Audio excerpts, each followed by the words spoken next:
so much for joining me here today. I'm so glad to have you here once again. I also want to appreciate us for the likes, the comments. They have all been overwhelming. Today I'll be talking to us about how to build healthy relationships, how to maintain your relationship with people.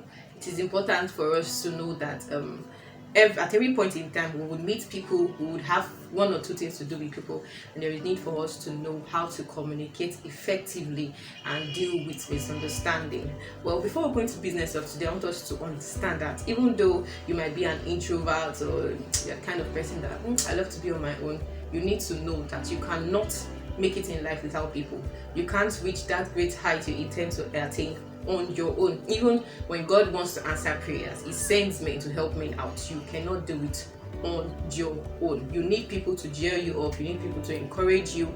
You need people to motivate you. You need people to endorse you. Yeah, you need people at every point in time.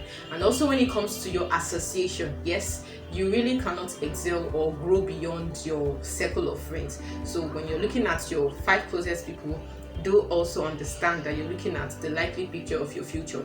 You need to ensure that the people close to you are heading towards your direction, so that you do not make silly mistakes and end up with regrets. And straight to our business for today. How do you manage people's excesses? How do you ensure that you have good experience with people? How do you ensure that when people go down memory lane thinking about time spent with you, it would be worth it and pleasurable? Number 1, be a good listener. You see, everyone wants to be heard, but don't be so carried away that you just keep talking, keep experiencing yourself, and you do not give room for the other person to air out their minds. When you are listening to people, you get to understand where they are coming from. You get to you end up getting a clear picture of what they are driving at. But it's so unfortunate that so many people out there do not know how to be good listeners. We are always so quick to talk and respond, and only few people take our time to listen up. It is very good that you build that habit when it comes to relating with people. And secondly, you must have good integrity. This generation of young people do not care about integrity. Most people just do things the way they want, and they don't care about what any other person is saying or how the person feels. When it comes to your business relationship with people, you just do things anyhow, and you don't care. You're not bothered. That it shouldn't be so, because you will need people to endorse you. Yes, you will need people to trust you, to hold you by their word. When it comes to relationship, when it comes to building strong relationship, trust is a very, very strong pillar. You must ensure that you have integrity. Integrity is when there is alignment between your thoughts, your words, and your actions. Yes, when people know that you will do whatever you say you will do. When people know that you have a track record of being sincere, when you're not the kind of person that give lies, and you're not straightforward, things like that tend to chase people away from you, and they end up making you to lose golden opportunities. You must have integrity. Have integrity. Let that be your watchword.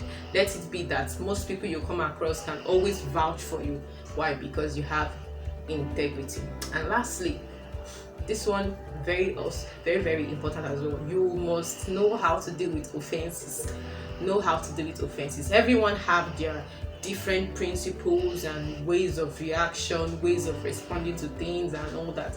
You must know how to deal with offenses, because people will always step on your toes. There will be misunderstanding, there will be arguments. You must know how to handle those situations. The Bible makes us understand that anger is a man who doesn't know how to control his anger is like a city without walls. And let me explain that verse. See, in those days they used to build big cities, and the strength of a city is weighed up to the height and the depth of the walls around. There are always walls around the city. So when a city is without walls, just know that the fortress is down, and definitely enemies will be able to come in and do whatever they like. And if the Bible can compare a man that doesn't know how to control his anger to such a thing, then you should know that there is need for you to apply wisdom when it comes to dealing with offenses, when it comes to dealing with anger, malice, and arguments and all that. You need to apply wisdom, because you don't know how tomorrow will turn out to be. You don't know who you would need to speak up for you. You don't know who you will need to endorse you. That being said, I mentioned 3 keys. Number 1, be a good listener. Number 2, have integrity. And lastly, know how to deal with offenses. Just to wrap it up, relationship is a currency. Apostle Selman used to say something. He said, in this life, if you pay for everything, then you are not wise. You need relationships to cover up some things for you. Do well to practice these keys that I've shared with us today, and trust me, you will end up having good relationships and maintaining the ones you already have. That being said, don't forget to subscribe to my channel and hit the like button. Thank you so much for joining me here today. I have a question for you today. I would like you to share in the comment box, how have you been dealing with offenses? How have you been managing misunderstandings with people? I look forward to seeing your comments and sharing your experiences. Thank you so much. See you next week.